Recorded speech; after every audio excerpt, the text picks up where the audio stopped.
E aí, gente, tudo bem? Hoje é o dia 27 de abril e essa parte aqui a gente não conversou ainda.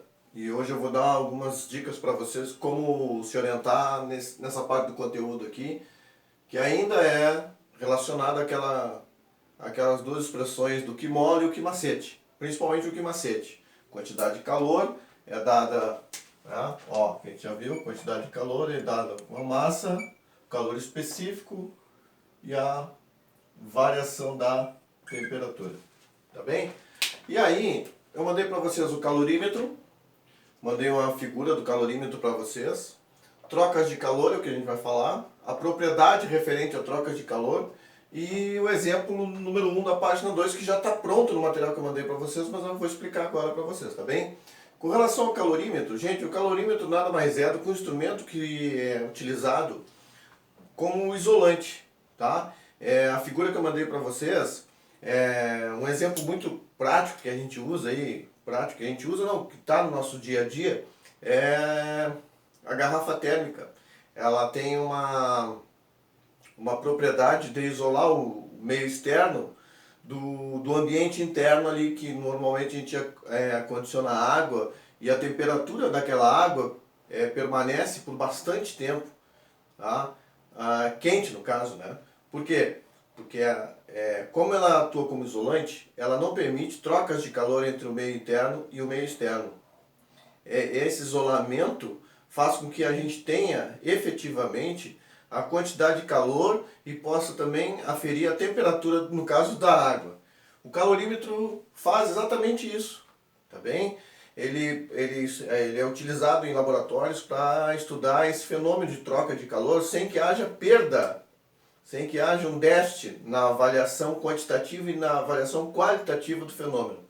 Tá bem? Então, assim, não há trocas de calor com o meio exterior.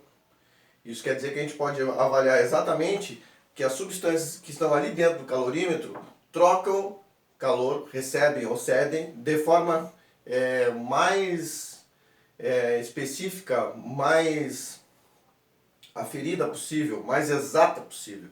Dá para mensurar melhor esse fenômeno. É para isso que serve. E eu mandei para vocês aí a imagem de um calorímetro muito utilizado no laboratório. Tá bem? Trocas de calor, gente. Troca de calor nada mais é do que lembrar daquela propriedade que a gente estava falando. Ó. A quantidade de calor recebida mais a quantidade de calor cedida entre duas ou mais substâncias ou sistemas sempre vai ter o valor de zero. Porque numericamente, algebricamente no caso, né, a gente considera que se eu cedo 20, o outro corpo vai ganhar 20, a soma algébrica disso, na realidade, mais 20 com menos 20 dá zero. E o exemplo da página número 2, que é o primeiro exemplo que eu vou fazer para vocês agora, eu vou dar um pause e vou montar ele aqui, tá? Para a gente tentar entender e resolver da melhor maneira. Espera um pouquinho. Continuando, gente, a gente tem assim na página 2 do material, que o último material dia 27 que eu mandei para vocês, fala o seguinte: uma xícara de massa 50 gramas está a 34 graus Celsius, colocam-se nela 250 gramas de água a 100 graus Celsius. A temperatura de equilíbrio atingida é de 94 graus. Determine o calor específico, Czinho pequeno, do material da xícara. Tá bem, gente? Como é que eu faço isso aí? Os dados já estão aqui, ó. Já coloquei aqui, ó. Os dados da xícara, a massa, o calor específico que eu estou procurando, a temperatura final e a temperatura inicial referente à xícara. Em relação à água, a massa da água, 250, o calor específico da água, a gente já sabe que é sempre 1, né? A temperatura final e a temperatura inicial, tá? E ali, gente, aquela tabela, eu uso sempre a tabela porque facilita o nosso entendimento e a colheita dos dados do enunciado. Então assim, vamos referente à xícara. Eu tenho a massa da xícara, 50. O C da xícara é o que eu estou procurando, vou deixar como tá. A temperatura final, que é chamada de equilíbrio térmico, é de 94. E a temperatura inicial, 34. Tá bem? Em relação à água, a massa dela é 250. Tá bem? O C da água é 1. A temperatura final dela, que é também chamada de equilíbrio, é 94. Quando acontece o equilíbrio, os dois elementos ficam na mesma temperatura, só que no início ela estava a 100 graus Celsius. E aí a propriedade que a gente viu anterior é a quantidade de calor da xícara mais a quantidade de calor da água, quando elas se misturam, né, é igual a zero. A tabelinha tem dois elementos, tem a xícara e tem a água. Se aparecer outro elemento, uma terceira linhazinha, mais colunas para fazer a montagem do exercício. Até aí tudo bem? O que vai acontecer?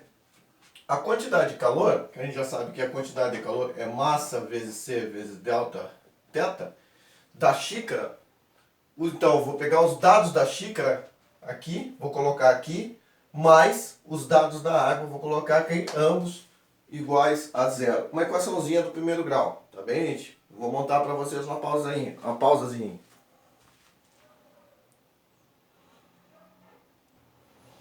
Ali eu já substituí os valores, gente, ó.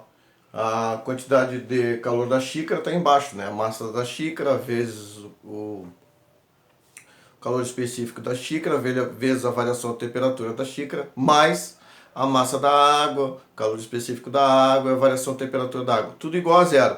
O que é que eu vou fazer agora? Eu vou trocar os valores de acordo com o que tem na tabela ali, ó. Colocar no lugarzinho ali, ó. Viram, ó, substituir os valores ali, a massa da xícara, o C da xícara que eu estou procurando, a variação de temperatura, final menos a inicial, né? Mais a massa da água, o calor específico da água e a variação de temperatura da água, 94 menos 100. Agora eu vou resolver aquilo ali, vai ficar assim, ó. Olha ali, ó, resolvendo 50C vezes o resultado do parênteses, né? Vai dar 94 menos 34,60, mais o outro lado a gente faz da mesma forma, 250 vezes 1 vezes 94 menos 100 dá menos 6. Tudo igual a zero. E agora, gente, 50C vezes 60 vai dar 3000C. Essa mais seria aqui, né? Mas eu tenho que fazer essa operação aqui, que vai dar menos. O mais vai deixar conservar esse sinal, 1500. Quem tem C para um lado, quem não tem para o outro. Uma equaçãozinha. Então eu tenho isso aqui, ó. 3000C é igual a 1500. Passou para lá, ficou mais. O Czinho vai ser 1500 divididos por 3000. Então vamos eliminar aqui, vai dar 15 por 30. Tá? E aí a gente precisa de um cálculo auxiliar, se quiser fazer, né? Se não quiser, então vai. 15 por 30. Não dá 0,5. 5 é 0, 0, 3, 5, 15, 9 fora 0. Então vai dar o C do material que a xícara é feito, ou o material que a xícara é feito, tem um calor específico, tem um valor de calor específico de 0,5 cal GC. Essa é a resposta do que eu posso já colocar aqui, ó. Tá bem? Essa é a maneira de fazer o exercício número 1 que já está pronto para vocês, mas aí eu já expliquei. O procedimento é o mesmo para todos os outros. O que tem que observar é quantos elementos tem no processo. No caso aí 2, a xícara e a água. Tá bem, gente? Valeu? Ah, não esquece de lavar a mão, hein?